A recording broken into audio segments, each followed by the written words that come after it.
दसवीं कनायत रे मंगल पूजब नवो दिन दसवीं कनायत रे ललना रे होयत नाही घर निर्वाह जमाई चली जायत रे ललना रे होयत नाही घर निर्वाह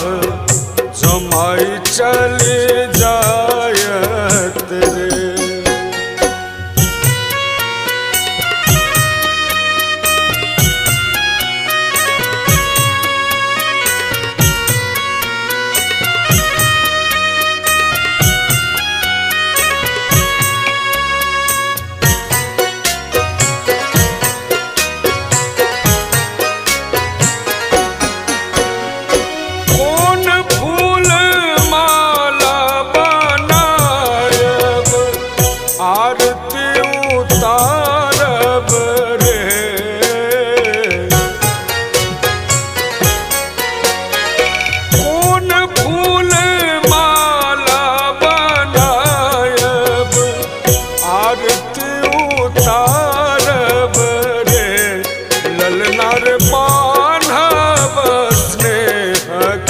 ताग की पुनि टूट जायत रे ललना रे बान्हब स्नेहक ताग की पुनि टूट जायत रे।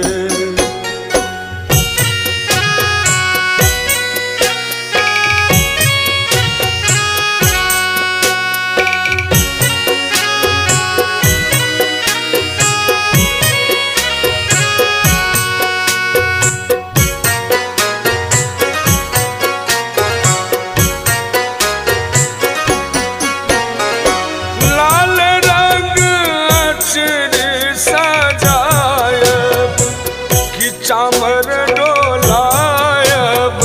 रे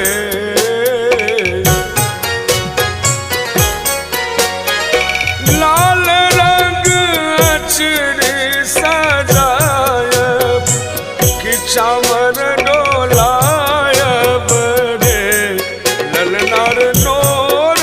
सो चरण पखारब कि नयन जुरायत ललना रे नोर सा चरण पखारब कि नयन जुरायत रे।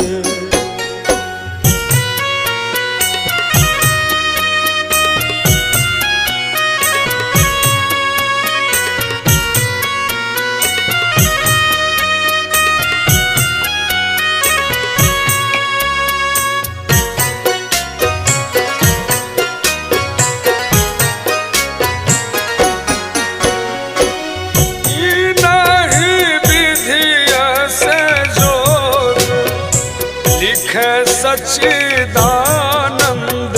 रे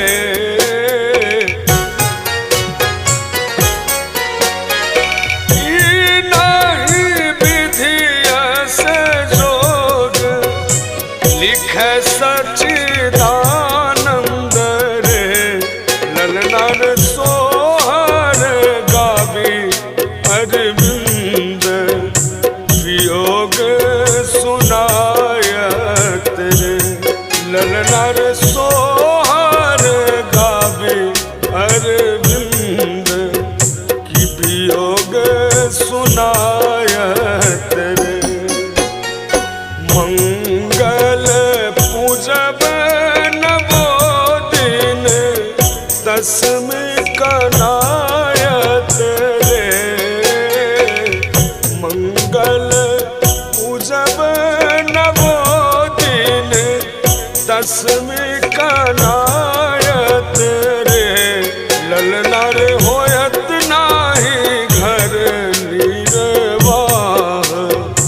जमाई चली जायत रे ललना रे होयत नाही घर निर्वाह जमाई चली